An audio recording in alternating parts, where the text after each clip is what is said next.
Bismillahirrahmanirrahim. Assalamualaikum warahmatullahi wabarakatuh.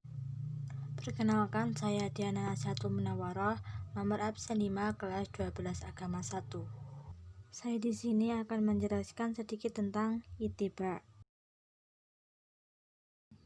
Apa itu ittiba?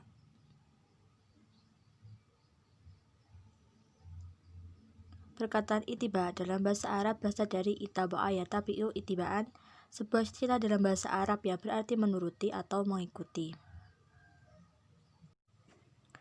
Ittiba yang dimaksud di sini adalah sebagaimana pernyataan di bawah ini, artinya menerima perkataan orang lain yang berkata dan kamu mengetahui alasan perkataannya.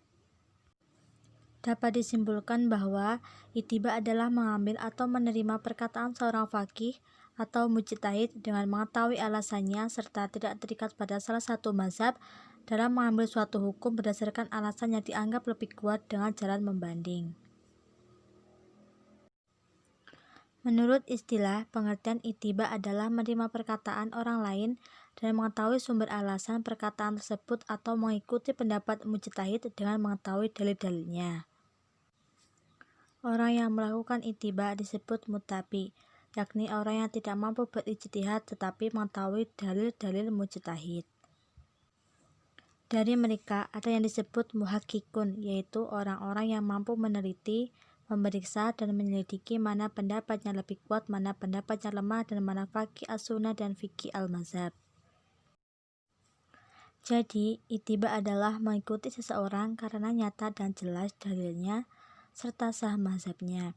Karena itu, selain Al-Quran, sunnah, Nabi, qaul dan amal para sahabat serta hasil ijtihad beberapa tabi'in dan para imam mazhab, ijtihad para muttabi juga menjadi hujah dalam agama dan ilmu syariah.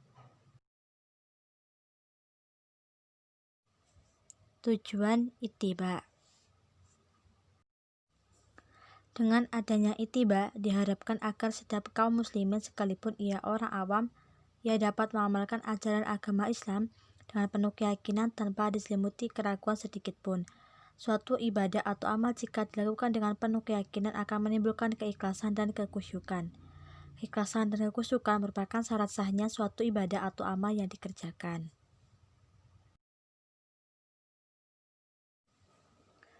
Kedudukan ittiba dalam Islam.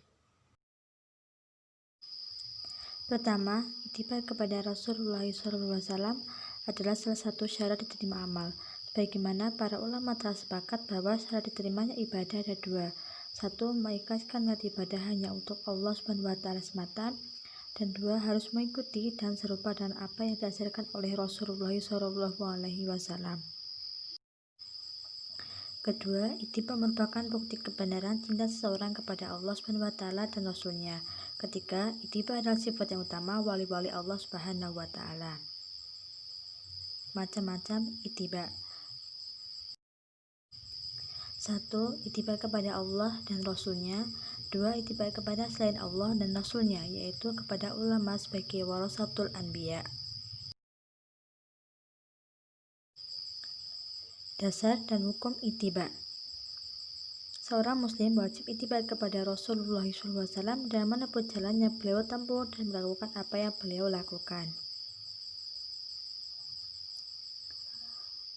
Allah SWT berfirman, Bismillahirrahmanirrahim, Qul atiullaha wa rasul fa in tawallaw fa innallaha la yuhibbul kafirin. Artinya, katakanlah Muhammad, taatilah Allah dan Rasul. Jika kamu berpaling, ketahuilah bahwa Allah tidak menyukai orang-orang kafir. Quran Surat Ali Imran ayat 32. Kepada siapa harus ittiba?